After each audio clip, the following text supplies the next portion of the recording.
Welcome to a special episode of Sweet Home CannaBama. We are online only for a breaking news interview. I'm your host, Jennifer Boozer, owner and founder of CannaBama in downtown Mobile. We are located at 558 St. Francis Street in downtown. Our phone number is 251-255-5155. Our website is CannaBama.com, and you can find Sweet Home CannaBama on all the social media pages. And we hope that you'll join us every Monday night. Normally, we're on the radio as well at 7 o'clock every Monday night. We've been doing that for about 5 years. We want to keep the people informed of what's going on in this special episode. Could not wait. Tonight we have Warren Cobb. He's General Counsel for Sustainable Alabama, a 3-time licensee awardee for integrated facility licenses here in the Alabama Medical Cannabis Program. And he is here to discuss the latest in legal proceedings surrounding the Alabama Medical Cannabis Program. Welcome to the show, Warren. Thanks, Jennifer. Good to see you. Thank you for having me on. All right. Tell us a little bit about who you are and how you got into cannabis.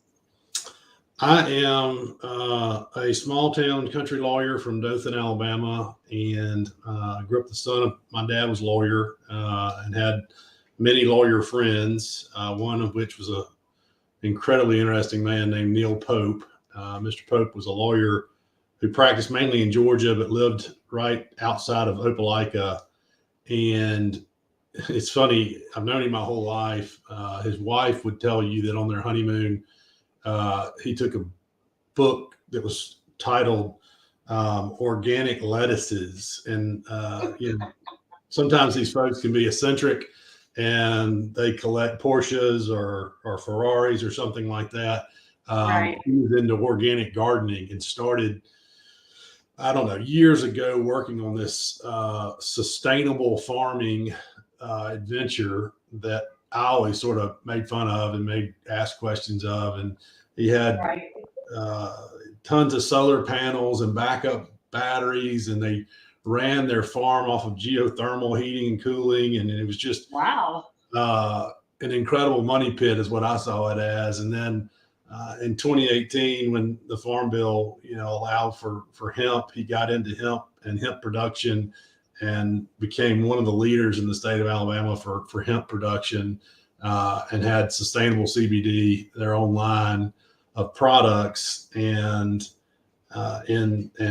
the whole time I was just friends with the family, like I'd always been. And then I guess probably been earlier than that, back in early 22, he called and asked me to come visit him. And he was sort of the guy that if you ask you to come visit, you don't say, why am I coming to visit? You just go, And, yeah.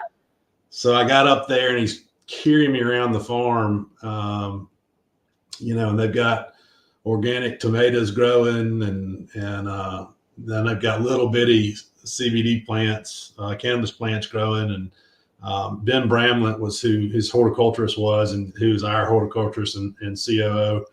And they're walking me around and I'm sort of kicking the dirt. We're telling old stories about family times. And we went back to the house and ate lunch, and he started laughing and he just said, you hadn't asked me why the hell you're here yet. And I said, well, I thought you'd tell me at some point, And Right. Waiting for the punchline, sort of. Yeah. He said, I've got cancer and I'm not going to see this licensing through. He was over 80 years old at the time. And wow. And so he said, and I've known Ms. Pope for a long time, and he said, he called them sharp elbow businessmen out there that are trying to take my farm and apply for the integrated license. He says, I want you to go back home and read the law, and we'll talk tomorrow. And so I went back home, and I might have had a cold beer, reflecting on the day. And I took the, 85 page or 125 page Compassion Act and scanned through it while I was telling my wife about the crazy cannabis that I'd seen and the production facility stuff that I was amazed by. And I called him the next day and he says, well, such and such provision in the Compassion Act. And I was like, hang on. And I'm trying to flip to it. And he's like a teacher, like he always was. You haven't read the law. He said, I'll give you today and you better know it backwards and forwards, by the time we talk. No pressure at all. None. And he had essentially a photographic memory. I mean, the guy was a genius. And so I did spend a bunch of time reading the actual law and saw that the law really had a strong favoritism for Alabama residents and people who had been in Alabama for a long time. And so he said, here's what I want to do. I want you to get a group of excellent Alabama businessmen and farmers and put them together. I've been practicing plaintiff's law in Georgia my whole life. Any Alabama businessmen, I probably have sued them. And what we want you to do is use this farm and apply for a license. And if you do your very best and you don't get a license, no harm, no foul. But if you get a license, I hope that you would, purchase the farm from my wife, Miss Pope. And I said, well, Mr. Pope, there's people that do this all over the country. I've never done it. I've never done this. Why are you asking me? Exactly. We're all new in Alabama. Yeah.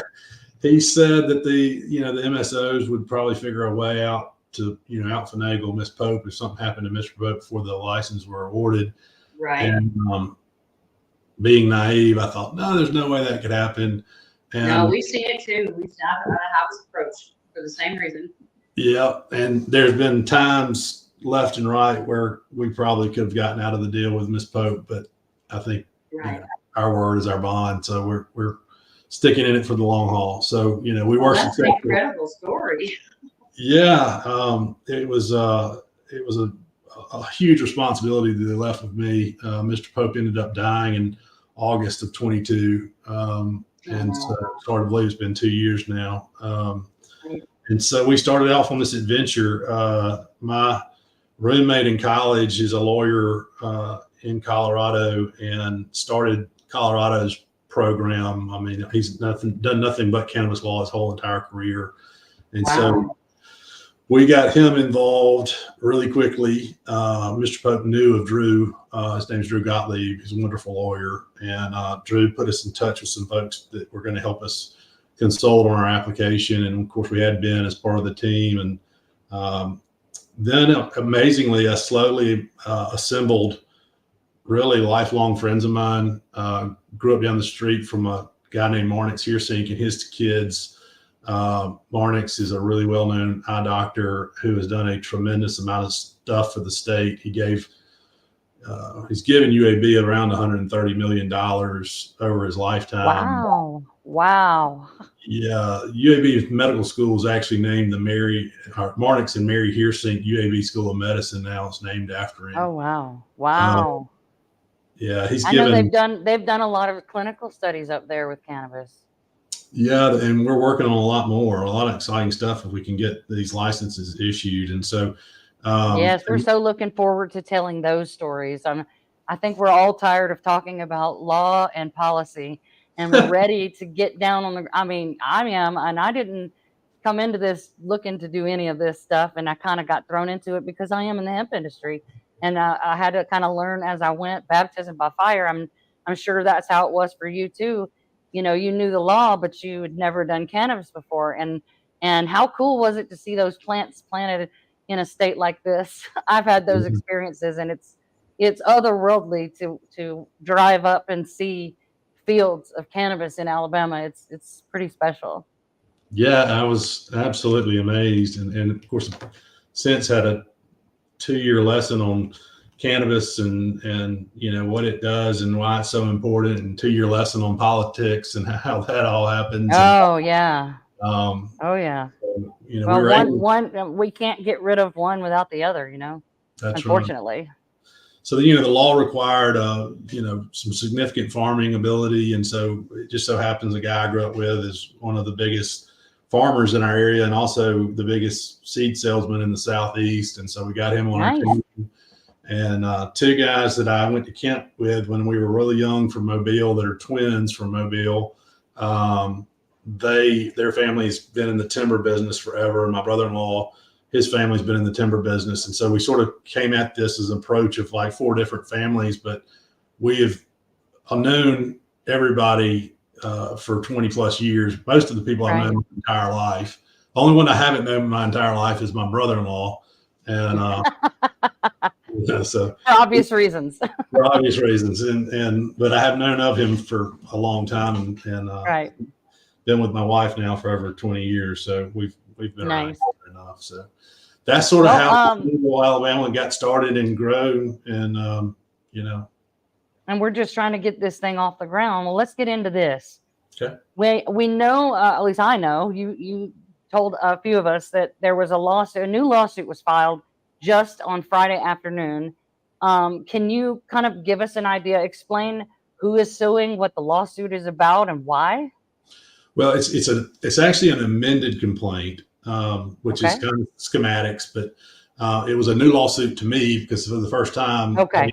they have now sued my company, Sustainable Alabama. They also sued every other applicant that was successful or denied applicants that have filed for an administrative appeal. So I think there's around 17 companies. I can count real quick, but I think I around knew it 7. was more than a dozen. I wasn't sure how many. I knew it was more than a dozen. Yes, somewhere in that neighborhood. Well, there's 9 that have been awarded at one point or another. Sustainable, our company, and Flowerwood, out of the Foley area, are the only 2 that have won it all 3 times. Right. So That's saying something, though. I mean, I know some great people that are doing this that didn't get picked every round, and some of them I was scratching my head like, this makes no sense. I've been to these people's facilities. I know that they're the best at what they do. What's going on? And it's been, for those of us who are kind of halfway involved, it's been a weird experience to see just the turmoil and not really understand all of what's going on. And I know that our citizens and our potential patients for this program feel the same way. So I guess what I'm asking is, why? What is the point of this amended brief or whatever it is? I'm sorry, I forget what you just called it, but what is the point of it? What are they actually doing it for? Well, in the amended complaint, and I think you actually did a great summary of some of the allegations in there. They say that the commission violated the Alabama Administrative Procedures Act. Right, and the Closed Meetings Act and all that good stuff. They've been saying a lot of that same stuff for over a year. That's what I told my partner. I said, it's the same thing, different day. It sounds like the exact same thing I keep reading over and over and over. And I guess that's the confusing part for the rest of us, is why can't this come to a head somehow and be resolved? So what happens after this whatever was filed Friday? What happens next on that issue? So the judge had a hearing today. It lasted about an hour and a half or maybe 2 hours thereabouts. There was, arguments were made left and right as to whether or not the court even has jurisdiction. Right. There's been cases that have been dismissed that have gone up to the Alabama Court of Civil Appeals, who, sided with the commission, said the judge incorrectly found that he had jurisdiction. In other cases, they're still making the jurisdiction argument. And if you think of jurisdiction, or if you think of litigation as a football game, jurisdiction is the kickoff. So we can't even get past the kickoff. As soon as the ball gets kicked off and the Alabama Court of Civil Appeals sends it back to the trial court and tells them to dismiss it, then they refile another lawsuit. And essentially allege the same thing, and then they add 1 or 2 additional things onto it. And the intent at the end of the day is in my opinion, to continue to delay the licensing process, to either put pressure on the legislature to open up licenses beyond the numbers that they have, which is dangerous for everybody involved, because you never know what a legislature might do. Or, run us ragged and hope that some of us run out of money. And I was going to say, it's a run out of money game. It sounds like who's got the most time and money, and what about the patients? Wow. What about patients? Yeah. And a lot of what they say, that's in the act, the act says that you have to demonstrate the ability to cultivate within 60 days of licensure award. So when we were awarded a license on June 12th of 23, Mm-hmm. we had 60 days to get ourselves up to snuff, so to speak. Right. And so immediately that triggered us buying greenhouses that are incredible, putting in Mm-hmm. state-of-the-art facilities, spending. You're talking about millions of dollars. Yes, approaching $5 million, which Yeah, just to get off the ground, right? Just to start cultivating. correct. And wow, you know, it's more than 5 if you count what we've paid for dispensary locations that are sitting there vacant. I bet. And the licensing price, the process, and all the experts and the extensive list. I was in the running in the beginning, and just for a dispensary license, the instructions were 42 pages long.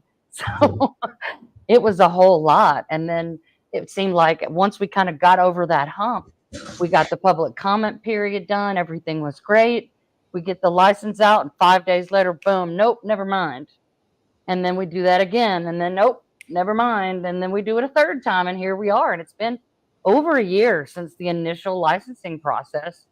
And I know that the single license holders have been able to somewhat move forward. For instance, Antoine Mordican, native Black cultivation, he's been able to grow and harvest and all that, but he has nowhere to take his biomass. Right. There's no dispensary for him to sell.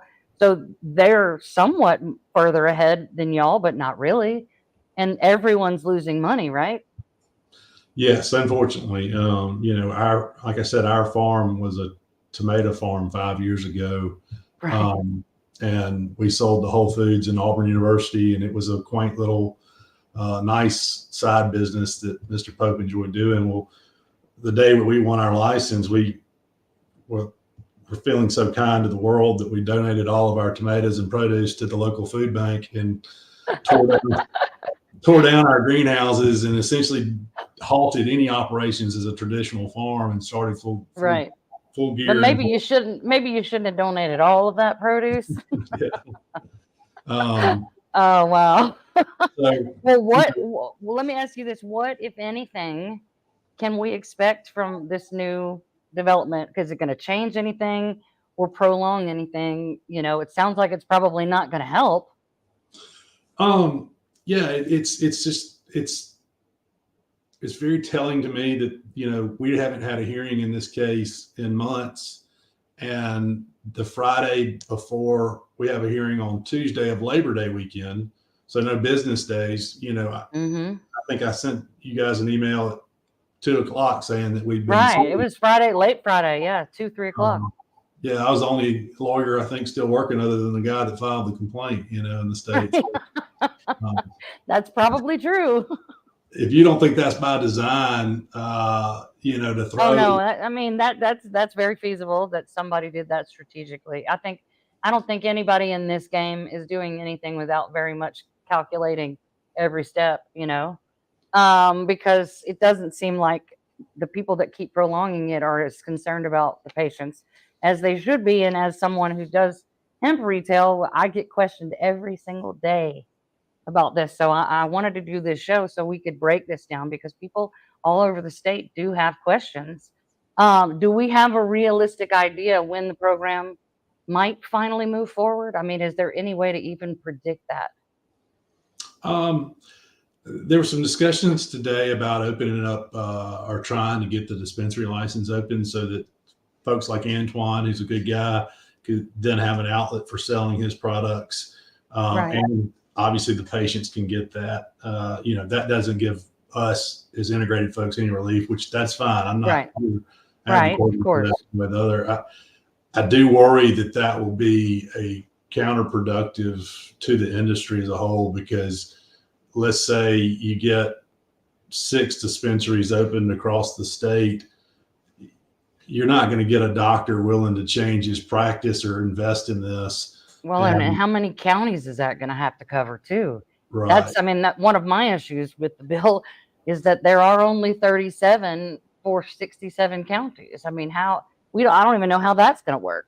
But to only have a handful, they will have lines out the block, I bet, if they do. People will have to travel I'm sure sometimes hours to get to one, and that doesn't seem like it would be good for the patient either. Yeah, and the act is a wonderful piece of law that gets trounced by the courts, or at least not by the court, by the court of public opinion, and these sort of these paid for media blitzes that I think are going out. The legislation is very good. It allows the commission after a year to expand the number of dispensaries, and so right. I remember that we talked about that. I broke down all the different parts of the law as we were trying to pass it, and let me ask you this. I remember when they were trying to do this legislation during the legislative session and adding 10 more integrated facility licenses and 2 more dispensary licenses. Are they no longer trying to add more dispensary licenses? I don't know about the dispensaries. That legislation. I know it didn't pass. It didn't even get off the ground. No. It would not have fixed the problem. I don't think that the awarded applicants would be opposed to a small increase in the number of licenses. Oh, no, I just meant, are they still holding up the dispensary licenses? Oh, yes. Waiting for these additional 2 to be agreed on or something, or have the single dispensary licenses been given out like the others? No, they have not. And so do we know why they haven't? Over the course of time, initially the judge did not want to give out any licenses until the whole program rolled out. Today, he softened on that somewhat. And so we might see that the legal issues in dealing with dispensaries are not near as complicated as integrated. They didn't have to meet the 60-day cultivation goal. They didn't have to show $250,000 in cash or get a $2 million loan. And so all of that stuff is a whole lot easier to sort through at an administrative appeal hearing. And so maybe I was just trying to figure out if they were still trying to increase the number of single dispensary licenses or not. And if they're not, I guess, are they just kind of waiting to hold up everybody go at once? I think you might see the 4 dispensary licenses that were provided in the initial act. I think you might see those go sooner than the integrated licenses. Yes. Okay. I think after a year you could see them expand it. My brothers with integrated facilities, some of the thought process is they don't want the dispensaries to be issued. I'm not as concerned about that. I want the program to get up and go and we got to get doctors and patients excited about this program and moving things forward. And any kind of movement that way, I think, is positive. I'm obviously biased in some respects, but I hope that my biasness does not reflect my reasonableness. I hope that I'm able to be more reasonable than just the self-interested folks that are holding this program back. Right. Well, I have heard, and we've spoken several times, I have definitely gotten a good grasp on how you feel about the frustration involved for the patients, because we can't forget them. We can't forget the citizens.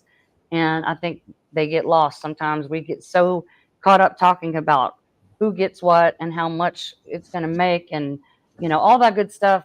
That's fine for the business world, but there are real people, and from what I hear from you, you guys are ready and willing to serve. I know I've heard that from many people. Let me ask you this. If you, if the judge just said, hey, let's go, and a week from now you were awarded the actual, given the license and the freedom to go, how long would it take to see open dispensaries, roughly, in your opinion or experience? So I'll be real careful with the way I answer this because I'm required to cultivate within 60 days. So I'll meet that requirement.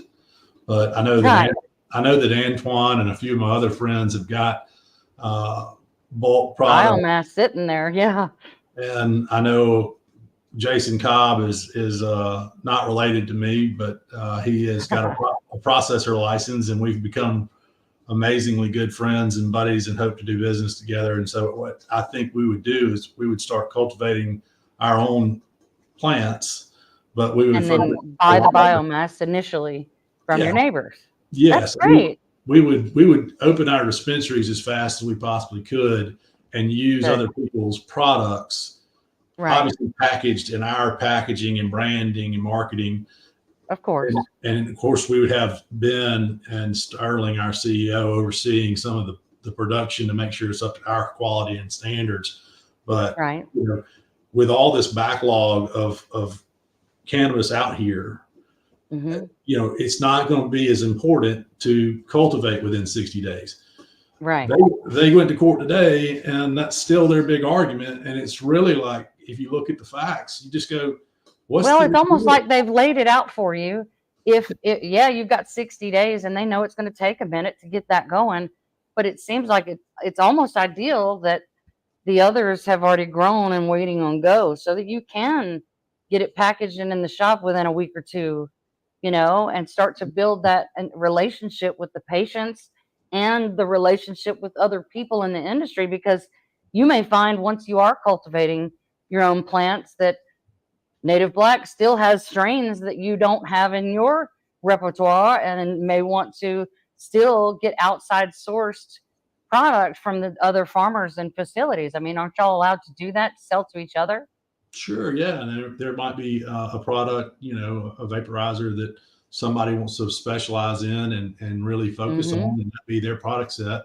And we might want to spend time, money, and energy to just focus on that type. Right, or you don't have to reinvent every wheel, but that's a way there can be some cohesiveness in that dynamic. That's really good to know.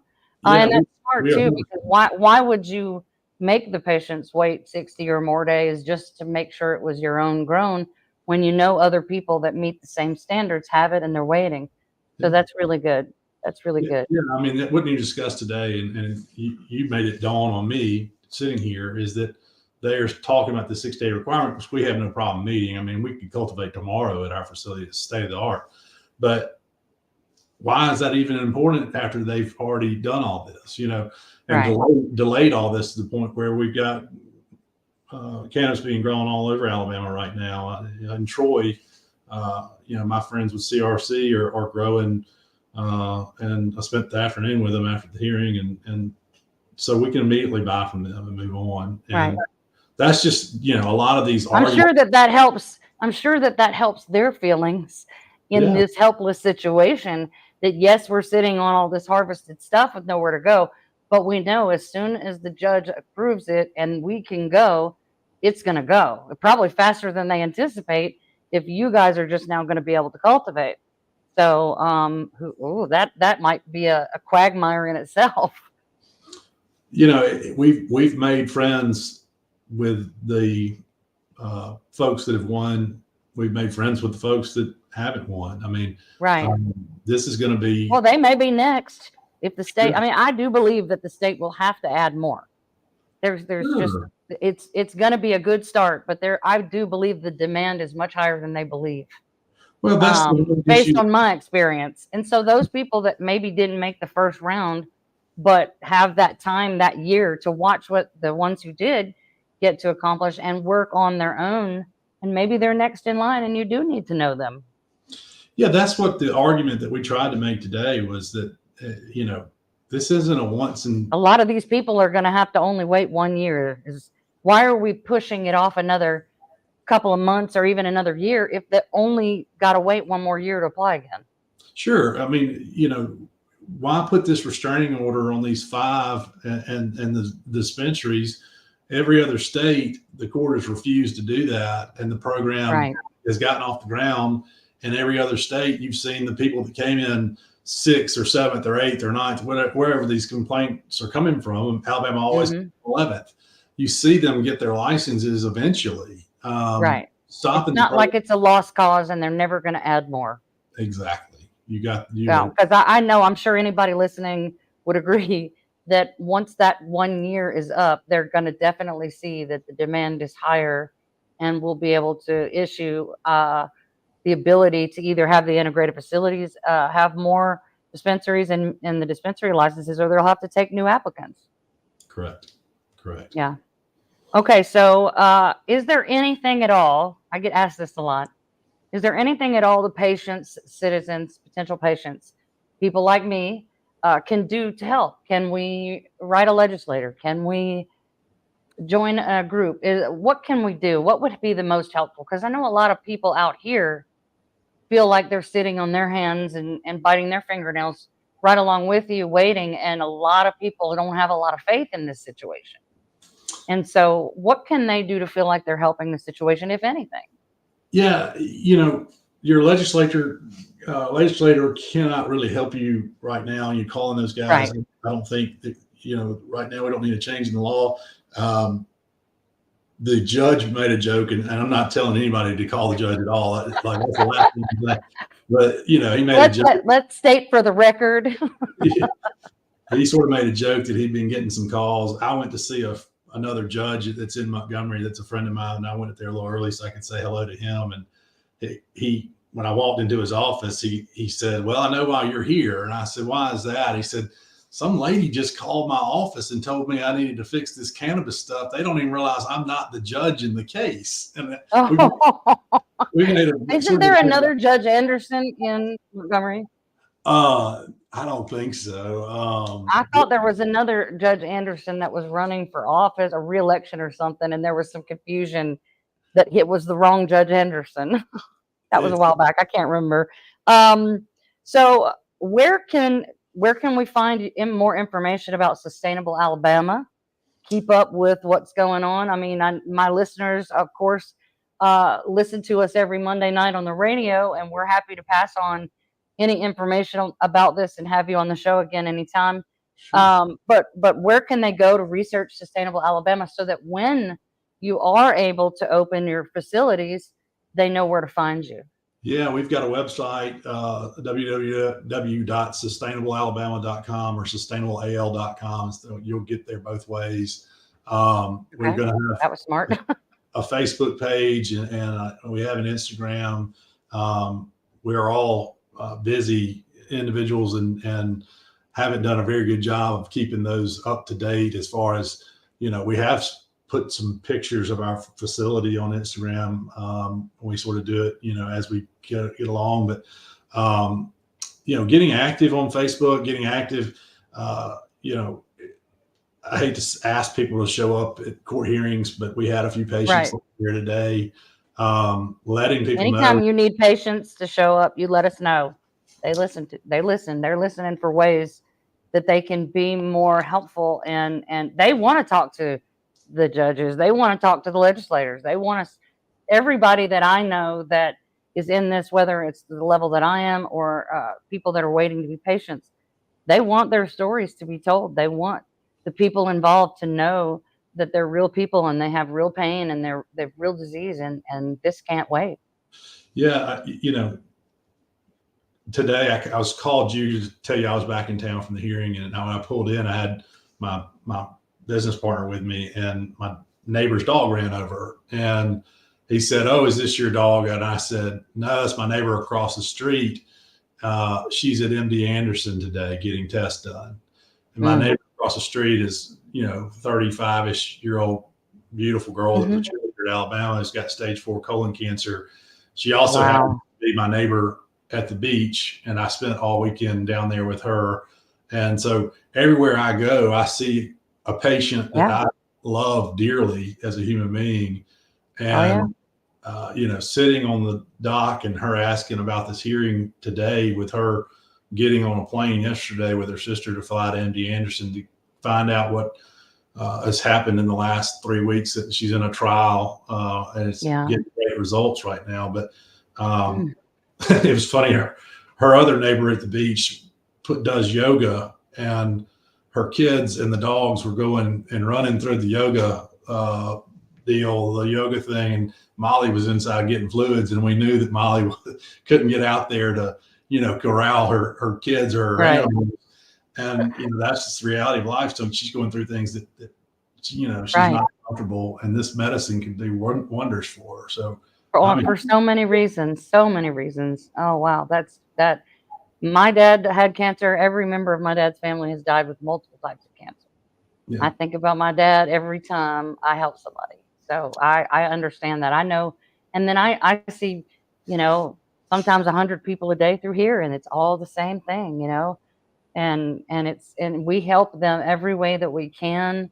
We help educate them any way we can and try to connect them to people like you who they want to know what's happening. So I really appreciate you doing this and helping me help them understand what's going on and give them more resources. So from my listeners and me, thank you for doing this. Oh yeah, no, I'm a cancer survivor myself. Oh, wow. And yeah, I had testicular cancer back when and I actually found out on a Tuesday that I had cancer, and on Thursday I had the surgery to remove it, and on Friday I found out that my wife was pregnant with our oldest child. So it was Wow. It was a roller coaster week. So I bet. Wow. certainly sympathetic to people with the C word.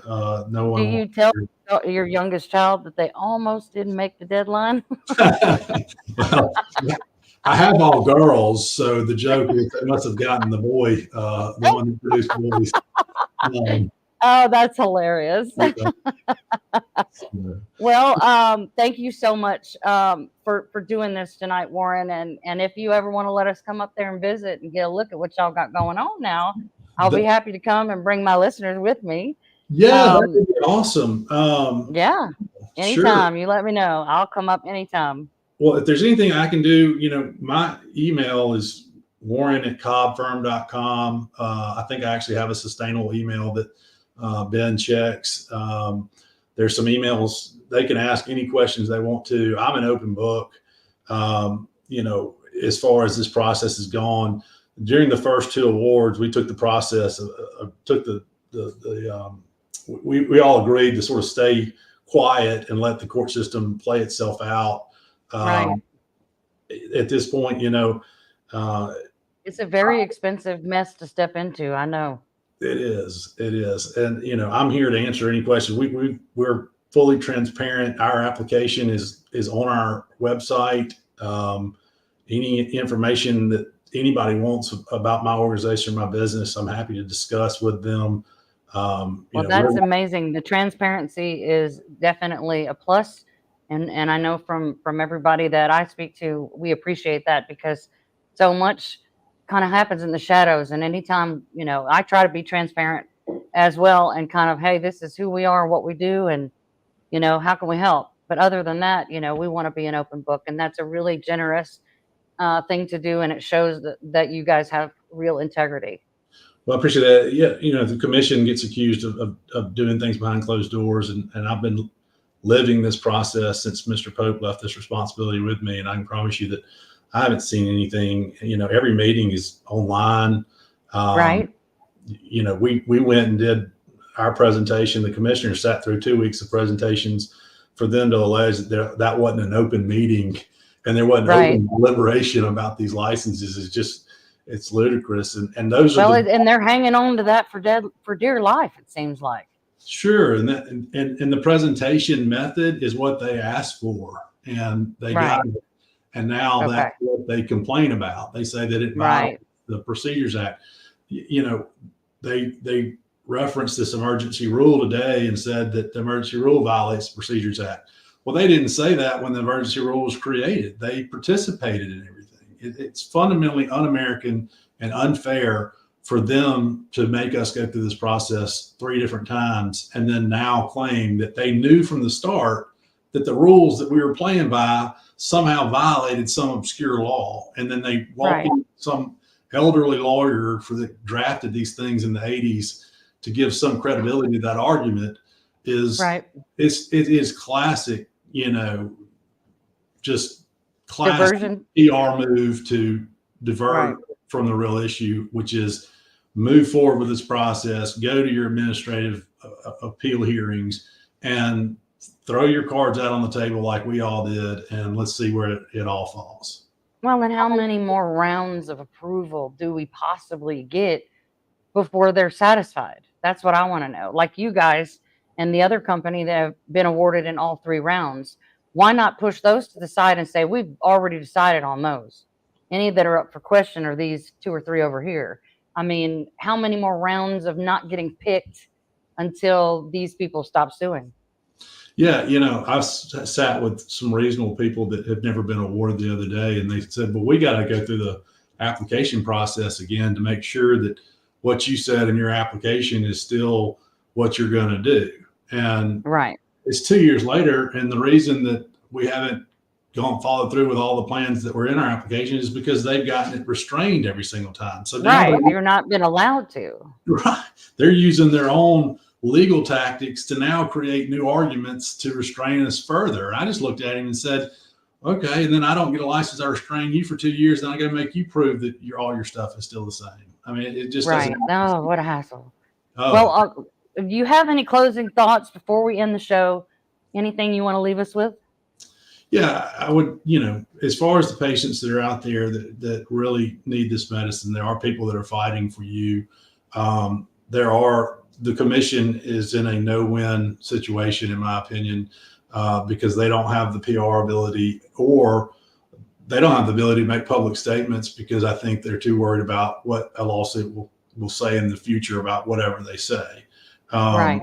And so,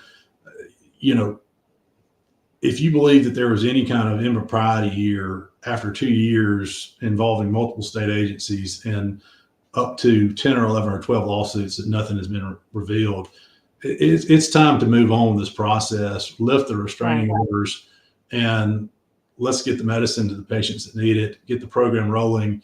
And then, we can talk about expansion of licenses and folks that are disappointed, and they can still have their lawsuits. They can still they can, but can we please move ahead? I agree. Well, thank you again, Warren, for doing this with us. Tune in every Monday night at 7 p.m. on FM Talk 106.5, and you can watch us right here on the Sweet Home CannaBama social media pages. So join us every Monday night for all things cannabis in Alabama and beyond. I'm your host, Jennifer Boozer from CannaBama. Thank you very much for being with us. Good night.